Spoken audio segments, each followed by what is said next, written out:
Hello my soul tribe, welcome and welcome back to my channel. आपका मेरे channel पर स्वागत है। आज की हमारी रीडिंग का टॉपिक है current feeling of your person. आप लव रिलेशन में हो सकते हो, मैरिड हो सकते हो, सेपरेटेड हो सकते हो, पर आपके पर्सन की इस समय की करंट फीलिंग क्या है।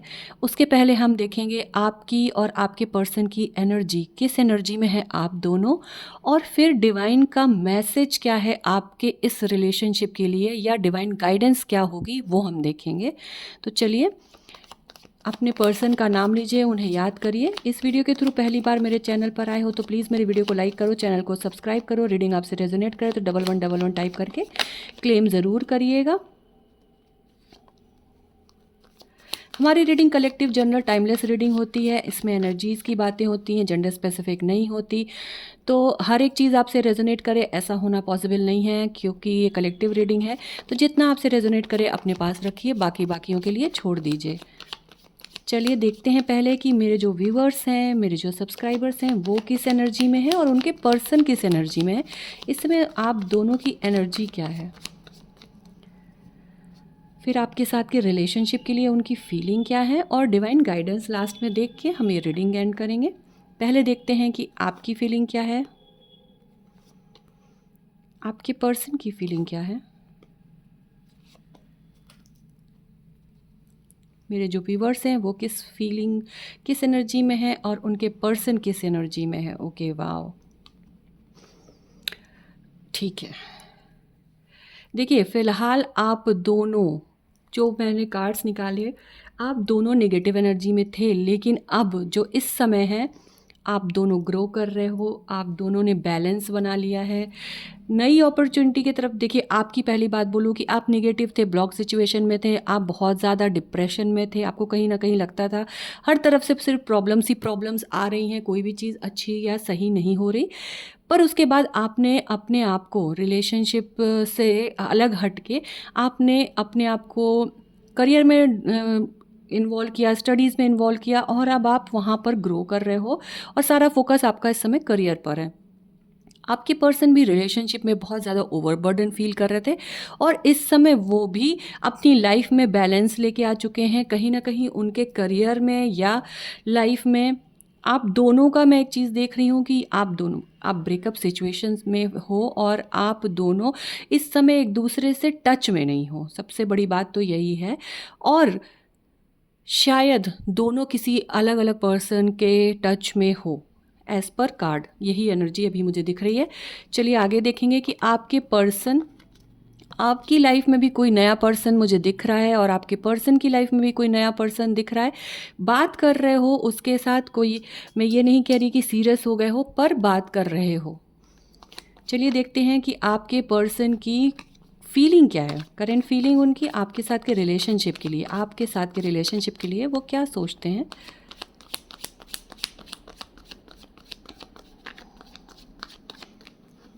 आपके साथ के रिलेशनशिप के लिए वो क्या सोचते हैं, ये देखते हैं।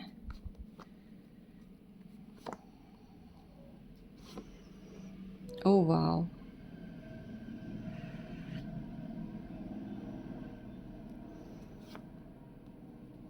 Okay okay. Bottom of the deck है क्वीन ऑफ सोर्ड्स।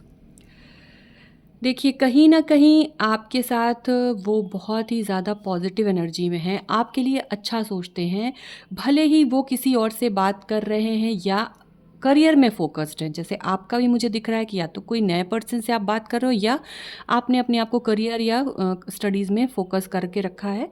तो आपके पर्सन भी इसी तरह, भले ही किसी से बात कर रहे थे या करियर में फोकस थे, पर आपके लिए सीरियस हैं।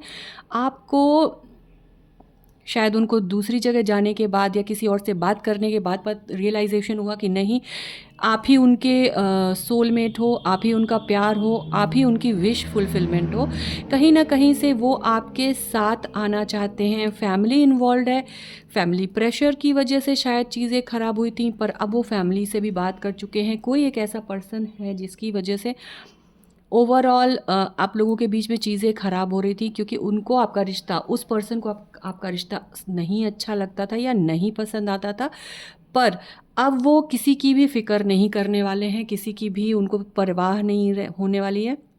क्योंकि उनको अब समझ में आ गया है कि उनका रिलेशनशिप है और उन्हीं को इस रिलेशनशिप को हैंडल करना पड़ेगा, इस रिलेशनशिप की रिस्पॉन्सिबिलिटी उन्हीं को उठानी पड़ेगी, क्योंकि आपसे दूर रह के रह पाना उनके लिए पॉसिबल नहीं है, क्योंकि आपका और उनका रिश्ता आप दोनों ने नहीं बनाया, ये डिवाइन ने बनाया। ठीक है, तो इस डिवाइन के जो रिश्ते को है वो किसी में तोड़ने की ताकत नहीं होती। हाँ, आप किसी कर्मा की वजह से अलग हो सकते हो, पर वो फिर से आप एक होगे, और जिस पर्पस के लिए आपका बर्थ हुआ है आप मिलोगे, और वो ज़रूर होगा, चाहे वो घर वाले चाहें या ना चाहें, या कोई थर्ड पर्सन चाहे या ना चाहे, पर उससे कुछ नहीं होने वाला। तो आपके पर्सन इस समय उसी एनर्जी में है कि अब उन्हें ना घर वालों की ना किसी थर्ड पर्सन की कोई परवाह नहीं है। वो एकदम से उनके लिए सोचना उन्होंने बंद कर दिया है, और अब आपके बारे में सोचना और अपने बारे में सोचना स्टार्ट कर दिया है। उनको अब ऐसा लग रहा है कि उन्हें अपने और आपके रिलेशनशिप के बारे में सोचना है, क्योंकि आपका ही साथ उनको अपलिफ्ट करता है। क्योंकि एक पार्टनर की जो क्वालिटी होती है ना, वो सबसे यूनिक होती है, क्योंकि आपके साथ वो ग्रो करते हैं। उन्हें ऐसा लगता है कि जब आपके साथ वो होते हैं तो उनकी बेस्ट क्वालिटी बाहर आती है, आप उनका बेस्ट वर्जन बाहर लाने में उनकी हेल्प करते हो। फाइनेंशियली भी शायद कहीं ना कहीं वो ग्रो कर पाते हैं, और शायद इसीलिए वो आपके साथ रहना चाहते हैं। फैमिली उनके फाइनेंसेस से कंसर्न रखती है, और जो थर्ड पार्टी है वो भी कहीं ना कहीं उनके फाइनेंसेस के कारण ही जुड़ी हुई है, जबकि आप सिर्फ और सिर्फ प्यार के लिए उनके साथ थे। इस चीज़ का एहसास हो चुका है, और ये ही है उनकी फीलिंग कि अब उन्हें दूसरों की परवाह नहीं करनी है, अपने रिश्ते के बारे में और आपके बारे में सोचना है, और इसके लिए स्टेप लेना है। कहीं ना कहीं अपने पावर में आना है, अपने डिसीजंस लेने हैं, आपकी केयर करनी है, आपके साथ के रिश्ते की केयर करनी है। चलिए देखते हैं क्या है डिवाइन गाइडेंस आपके रिलेशनशिप के लिए। डिवाइन क्या गाइडेंस देना चाहते हैं आपको, क्या गाइडेंस देना चाहते हैं डिवाइन?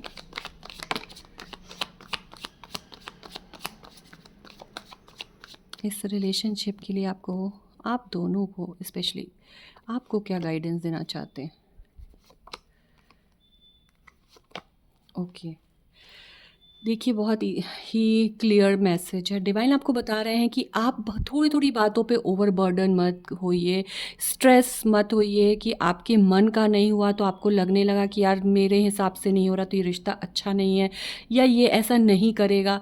आप डाउट मत करो उन पर। कई बार उनको फैमिली की रिस्पॉन्सिबिलिटीज़, करियर की रिस्पॉन्सिबिलिटीज़ होती है, तो वो लेट हो सकते हैं या डिले हो सकता है उनकी चीज़ों पर at the end of the day वो प्यार आपसे ही करते हैं। तो आपको गाइडेंस यही आया है कि जो स्ट्रेसफुल सिचुएशन है वहाँ पर आप अपने माइंड को काम रखिए, और अपने केयरिंग लविंग नेचर को ऊपर लाइए, उनकी हेल्प करिए, अपने पार्टनर की हेल्प करिए, और समझिए, उनको समझने की कोशिश करिए कि वो जो भी कर रहे हैं आप दोनों के लिए कर रहे हैं, और आप दोनों के अच्छे के लिए कर रहे हैं।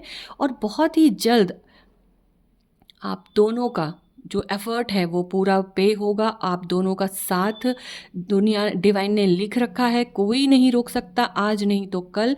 डिले हो सकता है लेकिन ये साथ कभी नहीं टूट सकता, और आप दोनों का मिलना लिखा है, और आप लोग मिलोगे। आपकी लाइफ में 360 डिग्री का चेंज आएगा, और आप दोनों बहुत ही अच्छी लाइफ जियोगे, जिसमें आप लोग हर फील्ड में सक्सेसफुल होगे। अच्छे पार्टनर, अच्छे पेरेंट्स, अच्छे बच्चे, आप अपनी सारी रिस्पॉन्सिबिलिटीज़ पूरी करते हुए अपनी लाइफ को एंजॉय करोगे, एक दूसरे के साथ को एंजॉय करोगे, एक दूसरे को कॉम्प्लीमेंट करते हो आप। तो अपने आपको डिवाइन का यही गाइडेंस है कि प्लीज़ पेशेंस बना के रखिए, अपना लविंग और केयरिंग जो नेचर है आपका उसको मेंटेन रखिए। किसी भी टेंशन या स्ट्रेसफुल सिचुएशन के कारण आप अपने बेसिक नेचर को मत ख़त्म करिए। आपके पार्टनर को आपकी ज़रूरत है। Thank you universe, thank you universe, thank you.